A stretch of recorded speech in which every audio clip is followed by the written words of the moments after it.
Pasko na naman. Ang bilis lang ng panahon, no? Yung tumuntong tayo sa Enero. Feeling mo, ang saya-saya. Pero sa paglipas ng panahon, huling buwan na pala. Nung unang panahon, uso pa yung caroling at pagsimba. Mula 16 hanggang 25 sa simbang gabi. Pero ngayon, unti-unting nawawala sa ngayong henerasyon. Kahit caroling, hindi na natin ginagawa.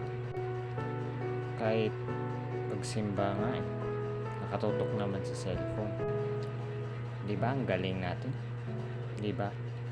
Kailan pa tayo kaya magbabago ng